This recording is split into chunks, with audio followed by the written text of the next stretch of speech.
देखो भाई, आज हम बात करेंगे DMLT सेकेंड ईयर के क्वेश्चन पेपर है। ये पेपर फर्स्ट है। ये अक्टूबर में हुआ था 2024 में ये पेपर, ठीक है ना। और पेपर फर्स्ट में तुम्हें पता है कौन कौन सी वो आती है। इसमें आती है रिलेवेंट सर्जिकल और मेडिकल कंडीशन, ठीक है ना।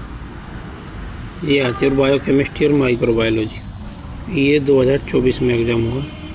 अब हम चलते हैं कि कौन कौन से प्रश्न आए थे इसमें। तो MCQ देख लेते हैं पहले 5 नंबर के ही। Protein can constitute which of the following. ये कह रही है नीचे जो लिखे हैं इनमें से कौन सी चीज़ को प्रोटीन बनाती है, ठीक है ना किससे किसको बनाती है। तो इसमें मसल लिख रहा है, एंजाइम लिख रहा है, हार्मोन्स लिख रहा है, ऑल लिख रहा है। तो इसमें सब कुछ सही है। प्रोटीन खाली ऐसा नहीं है कि हमारी मसल्स या बॉडी बनाती। एंजाइम के तो प्रोडक्शन है, वो भी क्या प्रोटीन के सब मिलकर बना होता है। और हार्मोन्स भी जो प्रोटीन से बनते हैं। पर हार्मोन में खाली अकेले प्रोटीन नहीं होती, इसमें शायद कुछ हद तक फैट भी रहती है, ठीक है ना। अब आगे चलते हैं। For microscopic examination of fungus sputum. जब हम बलगम का माइक्रोस्कोपिक एग्जामिनेशन करेंगे या पस का या बायोप्सी लेंगे, और प्लेस्ड इन कितने % पोटेशियम हाइड्रोक्साइड में उसको वो करेंगे, प्लेस्ड रखेंगे। तो 10% में, 15% में, 20 में या 25 में। ये 2 बार होगी भाई, यहाँ पे 25 होगी, ठीक है ना। तो इसका करेक्ट आंसर है जी 10% KOH में इसको प्लेस्ड करेंगे, ठीक है। चाहे स्पुटम हो, पस हो, इनकी अगर बायोप्सी कुछ ऐसी लिख रही है हो चाहे। आगे anti coagulant sodium fluoride is used for. जो एंटी कोआगुलेंट है सोडियम फ्लोराइड किसके लिए यूज होता है? ग्लूकोज स्टिमुलेशन के लिए, यूरिन स्टिमुलेशन के लिए, सीरम बिलिरुबिन के लिए, सीरम एल्बुमिन के लिए। तो हम जी इसको एंटी कोआगुलेंट जो सोडियम फ्लोराइड इसको यूज करते हैं हम ग्लूकोज एस्टिमेशन के लिए, ठीक। Calorimeter is based on. Calorimeter किस पर बेस्ड है? तो कैलोरीमीटर किस पे बेस्ड? लैम्बर्ट लॉ के नियम पे, बीयर के नियम पे, या बोथ A एंड B के नियम पे, या नन पे। फिर लैम्बर्ट और बीयर दोनों के नियम पे बेस्ड है, ठीक है ना। ये कई बार इसको 4 नंबर पर पूछता है कैलोरीमीटर को, ठीक है ना। तो इसको पढ़ लेना। ज़्यादा ना पता हो तो किसके प्रिंसिपल पर बेस्ड है ये तो मालूम ही होना चाहिए, लैम्बर्ट और बीयर, ठीक। ये पूछा भी है पहले कई बार, ठीक है। अगर ज़्यादा मुश्किल तो नहीं है वैसे, मेरे तो खैर पढ़े से तो इनमें आधे तो मेरी याद ही है। True and false. Culture for fungus mostly. Culture for fungus के लिए मोस्टली कल्चर है ये पूछ रहा है। Sabouraud dextrose agar medium is needed. मतलब फंगस कल्चर के लिए जो मोस्टली है ये SDA, इसकी फुल फॉर्म भी पूछ सकता है SDA, सेबू वर्ड की डेक्सटोज अगार।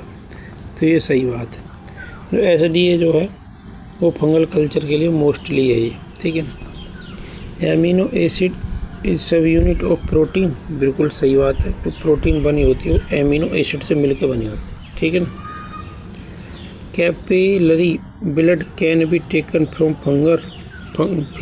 तो ये भी सही है। जो कैपिलरी हैं तो वो लास्ट में जाके सबसे बारीक, ऐसा मान के चलो ब्लड वेसल्स कह सकते हैं उसको। वैसे ब्लड वेसल्स तो नहीं कहने चाहिए, कैपिलरी बोलते, पर मैं बता रहा हूँ सबसे जाके लास्ट में ख़त्म हो जाती है। जैसे दिल से क्या निकलती है? महाधमनी, जिसको एरोटा बोलते हैं, या जो भी तुम बोलते हो, अरोटा एरोटा, वहाँ से शुरुआत होती है और ख़त्म कहाँ पे होती है? ब्लड की जो नसें हैं जाके कैपिलरी पे। तो जो उंगली में, इस वाली उंगली में से हम जो क्या है ब्लड निकालते हैं, जैसे शुगर वगैरह की जांच करते हैं उससे, कार्ड वगैरह से, तो 1-2 बूंद की ज़रूरत पड़ती है, तो इससे ही कर लेते हैं। तो ये सही बात। Glucose is polysaccharide. False. Glucose क्या है? मोनोसैकेराइड है, ठीक है ना। और natural anticoagulant is heparin, ये बिल्कुल बात सही है, हमारे ब्लड में रहता है, ये खून को जमने नहीं देता, ठीक है ना, हमारी बॉडी के अंदर। ये नेचुरल है, भगवान ने पहले से ऐसे बॉडी को सेट करके भेजा। अब आगे चलते हैं जी, fill in the blanks.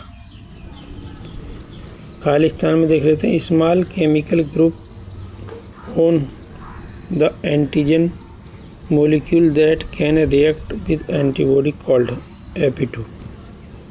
Small chemical group on the antigen molecule. Antigen बोले तो जैसे कोई बैक्टीरिया है, वायरस है, उसके जो मोलिक्यूल है उसके ऊपर एक जगह रहती है जहाँ पर हमारी एंटीबॉडी आकर चिपकती है, ऐसा समझ लो। ये दैट कैन रिएक्ट एंटीबॉडी, ये एंटीबॉडी से रिएक्ट करते तो उसको क्या कहते हैं, एपिटोप कहते हैं। और जो एंटीबॉडी के ऊपर रहती है जो चीज़ उससे एपिटोप से लगती है उसको बोलते हैं पैराटोप, ठीक है ना, तो याद रखना।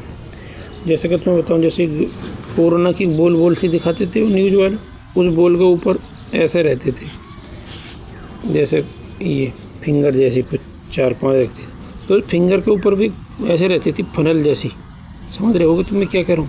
तो यहीं पे आके तो एंटीबॉडी जुड़ेगी, तो इसको जो बोलेंगे क्या बोलेंगे, एपिटोप। और जो एंटीबॉडी आगे जुड़ रही है उसके जो एंटीबॉडी की जो जगह लगेगी एपिटोप से, तो उसको बोलते हैं पैराटोप, ठीक है ना। अब ये बोल रहे हैं algae media is used for the culture. Algae media किसके कल्चर के लिए होता है, माइकोबैक्टीरियम स्पीसीज के लिए, ये माइकोबैक्टीरियम ट्यूबरकुलोसिस के लिए।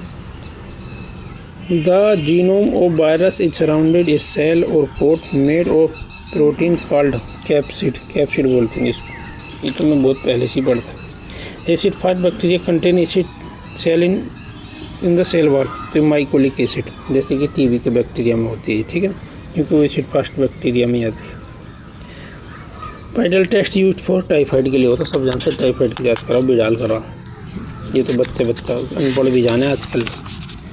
लॉन्ग में देख लो जी, लॉन्ग क्वेश्चन में कौन कौन से, describe PCR polymerase chain reaction के बारे में बतानी, लैब डायग्नोसिस बतानी, टीबी की कौन कौन सी जांच कराएंगे, टीबी होगी तो मरीज को।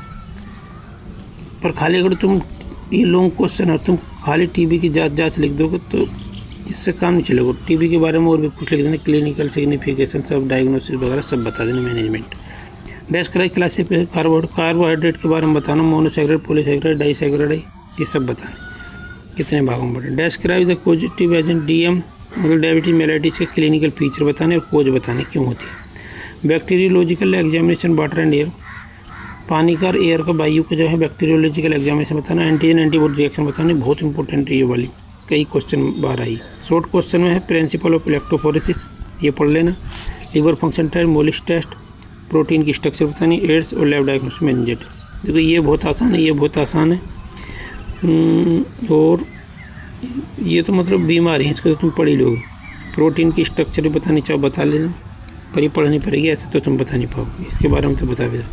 एलएफटी प्रोसीजर के साथ लिख के दोगे तो थोड़ी टाइम लगेगा, और तुम चाहो तो ऐसे नाम लिख देना, SGOT-PT एंजाइम वगैरह जो भी है सब बता देना। तो यही है, और तुम चाहते हो तो क्या इनके भी क्वेश्चन तुम्हें लिख के दूँ, तो वैसे तो जो मैंने अब तो वीडियो डाली है 200 वीडियो, तो उनमें ज़्यादातर क्वेश्चन तो मिल जाएंगे, जैसे इलेक्ट्रोफोरेसिस मिल जाएगा, एलएफटी मिल जाएगी, एड्स मिल जाएगा, मेनिंजाइटिस मिल जाएगी, एंटीजन एंटीबॉडी रिएक्शन मिल जाएगी, वाटर और एयर को मिल जाएगा, डायबिटीज मेलाइटिस मिल जाएगी, कार्बोहाइड्रेट ये भी शायद मिल जाएगा बायोकेमिस्ट्री वाली वीडियो में, टीबी मिल जाएगी, पीसीआर मिल जाएगी। बस ये नहीं मिलेगा मोलिस टेस्ट और प्रोटीन टेस्ट, क्योंकि ये Uttar Pradesh state medical faculty की वेबसाइट जो है उस पर जो सिलेबस है DMLT सेकेंड ईयर उसमें ये है नहीं, तो ये एक्स्ट्रा दिए, पर इनकी भी बना दूंगा मैं, तुम बोलो तो ठीक।